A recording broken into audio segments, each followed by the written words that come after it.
Praise Lord. शुक्र करता हूँ मैं अपने परमेश्वर का कि परमेश्वर ने हमें और आपको ये अवसर दिया है और ये अवसर दिया है कि हम परमेश्वर के वचन को एक बार फिर से सीखें और परमेश्वर के वचन में एक स्तर या एक स्टेप ऊपर बढ़ सके, परमेश्वर की नजदीकी में बढ़ सके, हम परमेश्वर को समझ सकें कि परमेश्वर हमसे क्या चाहता है या परमेश्वर के लिए हम अपने जीवन को किस तरह से बनाएं ताकि परमेश्वर हमारे जीवन को या हमें ग्रहण करे। परमेश्वर आखिर हमसे चाहता क्या है? जैसा कि हमें और आपको मालूम है कि परमेश्वर ने कहा कि तुम मेरे निज भाग हो, मेरे पुत्र और पुत्री हो, यानी कि हम परमेश्वर से अलग नहीं है। परमेश्वर ने हम में वो गुण, वो क्वालिटी डाली है जो परमेश्वर में खुद में है, क्योंकि धर्मशास्त्र बाइबल बताती है कि परमेश्वर ने हमें और आपको अपने स्वरूप में बनाया है। हमें और आपको किसी जानवर या किसी और के स्वरूप में नहीं, लेकिन परमेश्वर जैसा खुद दिखता था वैसा उसने हमें और आपको बनाया है। और परमेश्वर ने हमें और आपको अपना श्वास दिया है, अपना दम दिया है। जो श्वास उसके अंदर था वही श्वास उसने हमारे और आपके अंदर दिया है ताकि हम परमेश्वर के उन कामों को कर सके जिन कामों को करने के लिए परमेश्वर ने हमें बनाया है। परमेश्वर हमें छुड़ा करके लाया अलग अलग जगहों से, और धर्मशास्त्र बाइबल बताती है कि छुड़ाए हुए बहुत हैं पर चुने हुए बहुत थोड़े हैं। और हम उन चुने हुए लोगों की बातचीत कर रहे हैं।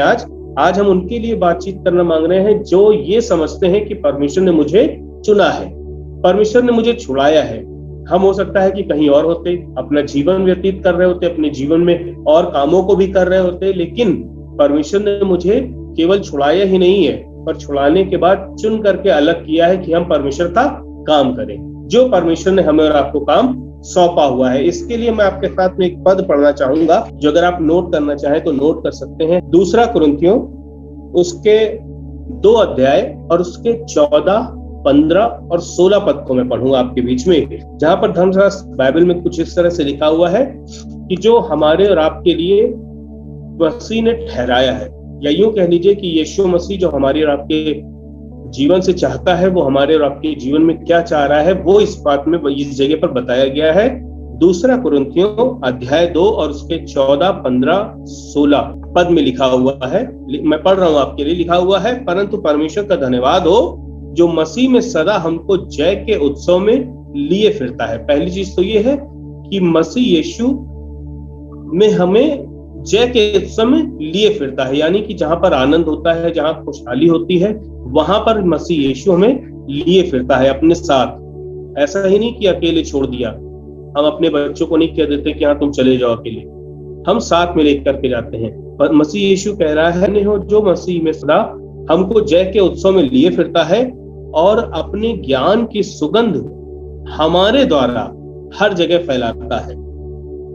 वो अपने ज्ञान की सुगंध, मसीह की जो ज्ञान की सुगंध है, वो हमारे द्वारा हर जगह फैलाना चाहता है। इसका मतलब है कि वो जो ज्ञान की सुगंध है या मसीह की वो बातें हैं, वो हमारे अंदर होना चाहिए। जब हमारे अंदर होंगी तब हमें हमारे अंदर से उनकी खुशबू या उनकी मसीह यीशु की बातें निकलती रहेंगी। लिखा हुआ है कि जो उस क्रूस की कथा को जान लेता है या उस क्रूस की कथा को सत्य मानता है तो उसका उद्धार होता है, और जो मसीह यीशु मसीह के क्रूस की कथा को सत्य नहीं मानता वो विनाश के लिए आगे बढ़ता है। और मसीह यीशु बता रहा है या खुदा के कलाम में लिखा हुआ है कि हम उद्धार पाने वालों के लिए और नाश होने वालों के लिए मसीह की सुगंध है, यानी कि हम दोनों लोगों के लिए, जिन्हें हम परमेश्वर का वचन बता रहे हैं या जिन्हें हम परमेश्वर की आशीष दे रहे हैं, या यूं कह लीजिए कि हम परमेश्वर की बातों को उनके सामने बता रहे हैं जो हमारे जीवन में रखी गई है, वो दोनों लोगों के लिए है। अब वो उनके ऊपर निर्भर करता है कि वो उसे ग्रहण क्या करते हैं। दरअसल में लिखा हुआ है कि मैंने जीवन और मृत्यु दोनों तुम्हारे सामने रख दिया है और मैं चाहता हूं कि तुम जीवन ही को चुन लो। परमेश्वर की तो ये मनसा है। परमेश्वर ने हमें और आपको सिखाया तो यही है कि हम जीवन की बातें करें और जीवन लोगों को दें। लेकिन धर्मशास्त्र बाइबल में लिखा हुआ है कि उद्धार पाने वालों के लिए और नाश होने वालों के लिए, दोनों के लिए हमारे अंदर जो सुगंध मसीह यीशु ने रखी है वो दोनों के लिए है। इसके आगे लिखा हुआ है, कुछ के लिए तो मरने के निमित्त मृत्यु की गंध है, जो मरने के लिए आगे बढ़ते हैं, जो उद्धार नहीं पा सकते या नहीं पाना चाहते हैं या नहीं समझ पाते हैं कि उद्धार पाना कितना जरूरी है या मसीह को जानना कितना जरूरी है, उनके लिए ये जो हमारे अंदर से मसीह की सुगंध निकलती है वो एक गंध सी होने लगती है, और कितनों के लिए जीवन के निमित्त जीवन की सुगंध है। आज मैं इस बात को बताना चाह रहा हूं कि जो परमेश्वर की बातों को मानते हैं, जो परमेश्वर की चीजों को हमारे द्वारा सुन करके मानते हैं, उनके लिए ये जीवन की सुगंध होती है। और जो हमारे द्वारा या हमारे और आपके द्वारा परमेश्वर की बातों को नहीं मानते हैं, उनके लिए मृत्यु के नजदीक ये एक गंध है। उन्हें लगता है कि ये चीजें व्यर्थ है। मसीह यीशु काठ पर लटकाया ही नहीं गया, मसीह यीशु कुछ है ही नहीं।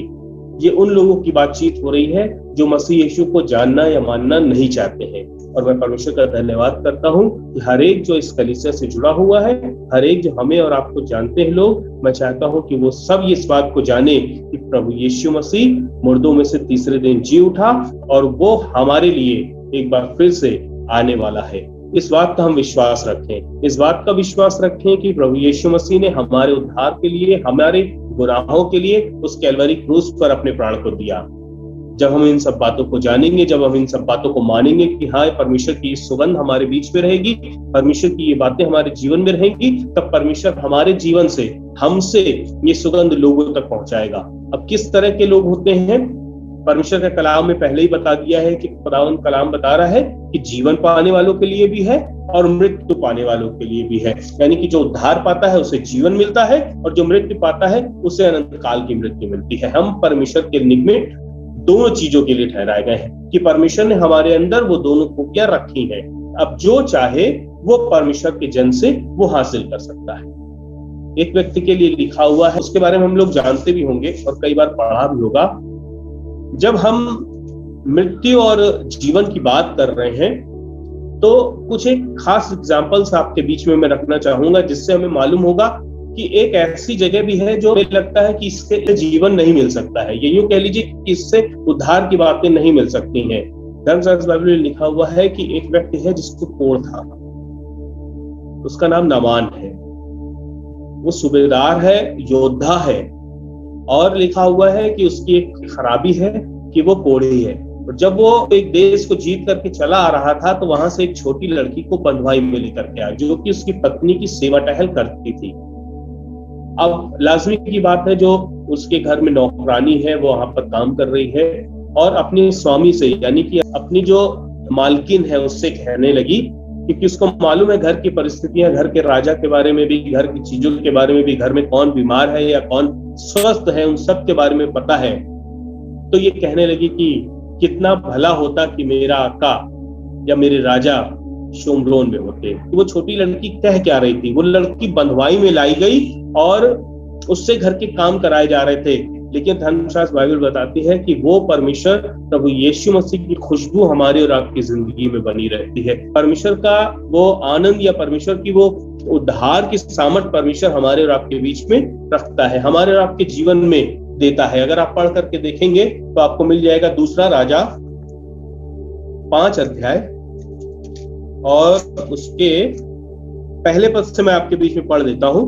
यहाँ लिखा हुआ है, अराम के राजा का नामान नाम सेनापति अपने स्वामी की दृष्टि में बड़ा और प्रतिष्ठित पुरुष था, क्योंकि यहोवा ने उसके द्वारा आरामियों को विजय किया था। वह शूरवीर था परंतु कोढ़ी था। आरामी लोग दल बांधकर इजराइल के देश में जाकर वहां से एक छोटी लड़की बंदी बना ले आए थे और वह नामान की पत्नी की सेवा करती थी। ये उसी लड़की की बात है जिसको हम वहां से बंदी बना करके ले आए हैं। अब वो नामान की पत्नी की सेवा कर रही है और लिखा हुआ है, उसने अपनी स्वामिनी से कहा, यदि मेरा स्वामी शोमरोन के भविष्यवक्ता के पास होता तो क्या ही अच्छा होता। ये एक बात परमेश्वर ने उसके जीवन में रखी हुई थी। परमेश्वर के जन का अनुभव या परमेश्वर के जन के काम उसकी जिंदगी में बने हुए थे, क्योंकि उसने देखा हुआ था कि परमेश्वर के लोग किस तरह से परमेश्वर से प्रार्थना करते हैं और परमेश्वर उनको आशीष देता है। परमेश्वर के इस बात को इसके मन में बनी हुई थी और परमेश्वर के इस बात को जब इसने अपने स्वामिनी से कहा, तब उसके बाद में आरामी लोग दल बांधकर इजराइल के देश में जाकर वहां से एक छोटी लड़की बंदी बनाकर ले आए थे और वह नामान की पत्नी की सेवा करती थी। उसने अपनी स्वामिनी से कहा, यदि मेरा स्वामी शोमरोन के भविष्यवक्ता के पास होता तो क्या ही अच्छा होता, क्योंकि वह उसको कोढ़ से चंगा कर देता। जब हमारी जिंदगी में कोई बीमारी होती है तब हमें लगता है कि हमारी कोई मदद करने वाला होना चाहिए।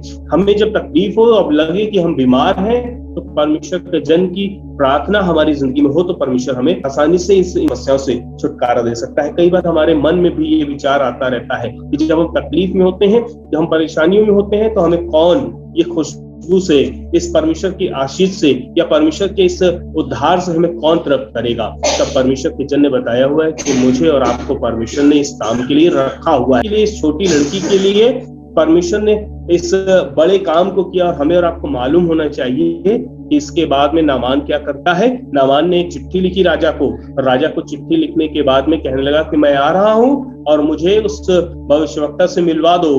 तो बहुत सी चीजें हुई थी बीच में, लेकिन परमेश्वर के इस जन की बात बताना मांग रहा हूं कि इस लड़की के अंदर परमेश्वर ने अपनी खुशबू, परमेश्वर ने अपने ज्ञान को, परमेश्वर ने अपने वचन को, परमेश्वर ने अपने उद्धार को रखा हुआ था।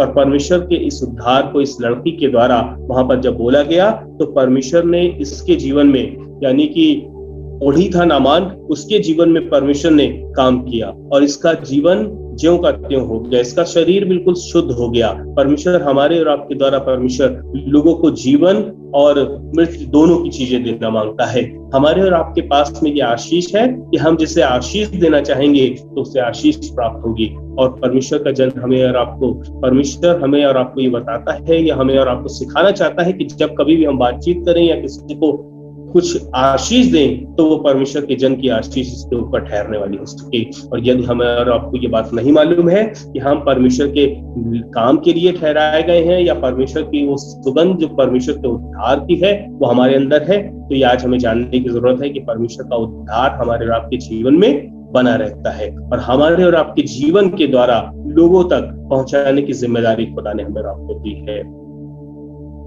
ये सुगंध वो है जो परमेश्वर ने हमारे आपके जीवन में दी है, और ये सुगंध कोई और नहीं, वो प्रभु यीशु मसीह का नाम है। जो प्रभु यीशु मसीह के नाम को जान लेता है, वो परमेश्वर के उस खुशबू को जान लेता है, उस परमेश्वर के उद्धार को जान लेता है जो हमारे और आपके द्वारा लोगों तक पहुंचने लगती है।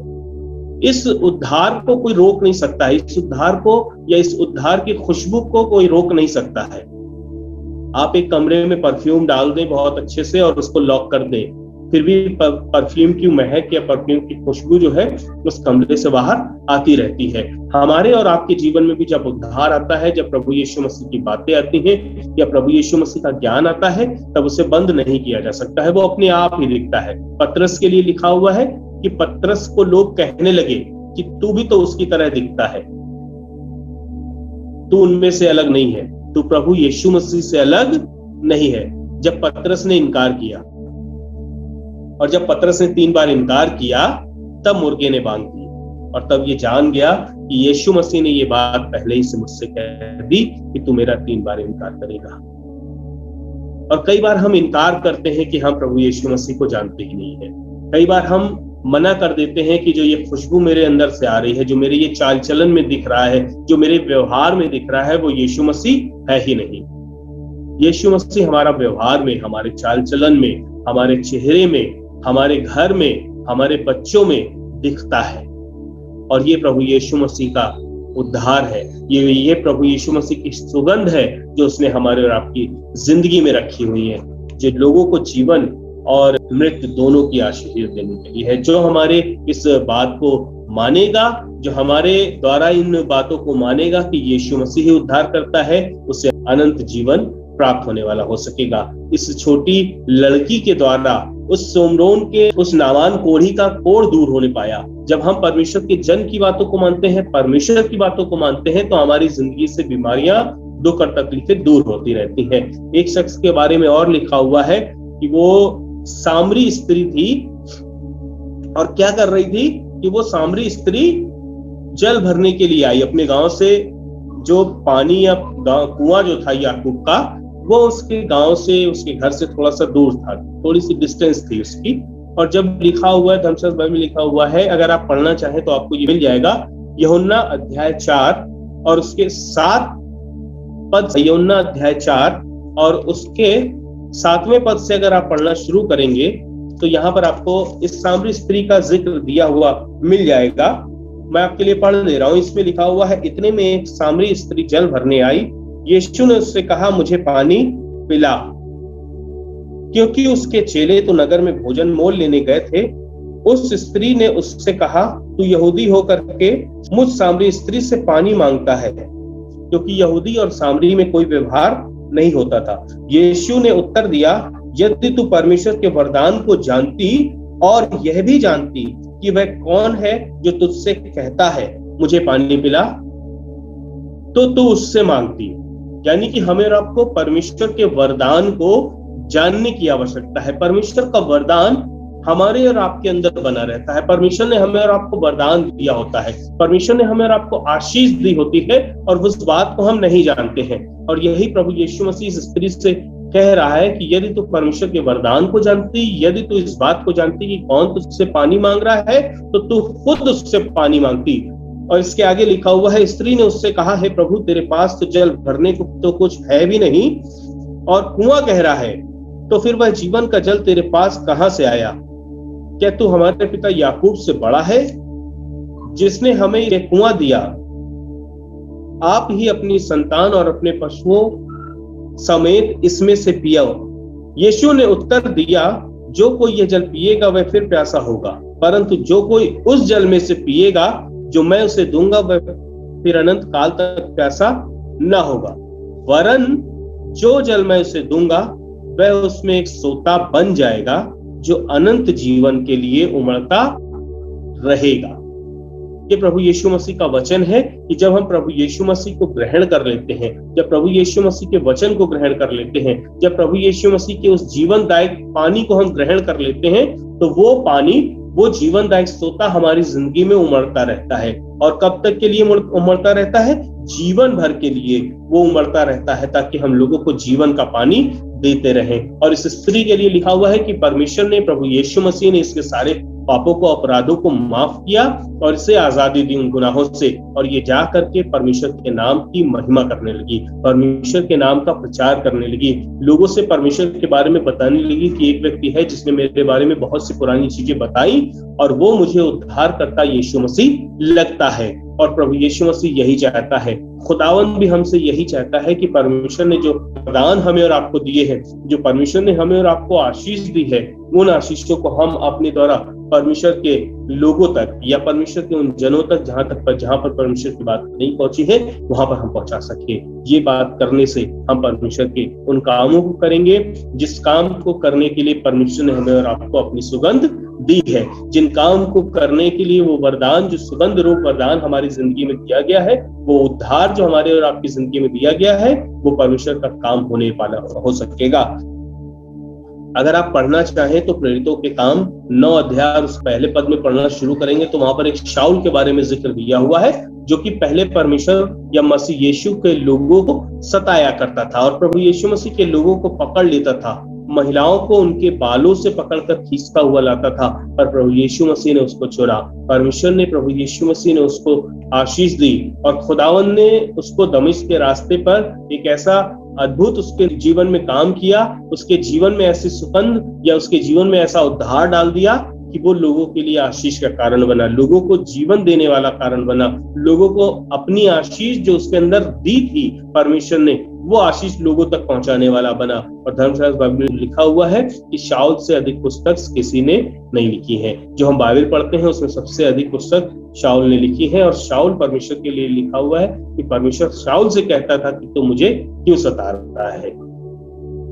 तब वो कहता है कि मैं तुझे तो जानता ही नहीं हूँ। तब तक उसकी आंखों पर छिलके चढ़ गए थे और वो यीशु मसीह को देख नहीं पा रहा था और परमेश्वर ने उसको आशीष दी। और मैं सिर्फ ये चाहता हूं कि हम दुआ करते रहें, अपने आप को परमेश्वर के निमित्त बनाकर रखें, ताकि परमेश्वर जो चाहता है हमसे, जो खुशबू उसने हमारे अंदर रखी है, जो उद्धार उसने हमारे जीवन में रखा है, जो जीवन का सोता उसने हमें बनाया है, वही जीवन का सोता लेकर के हम परमेश्वर के लोगों के पास जाएं, परमेश्वर के उन लोगों के पास जाएं जो बीमार है, तकलीफ में है, उनके लिए हम प्रार्थना करें ताकि परमेश्वर उनके जीवन में आशीष और बदलाव के कामों को कर सके। ये परमेश्वर हमारा और आपका हमसे चाहता है, ये परमेश्वर का काम है जो हमें और आपको करने की आवश्यकता है।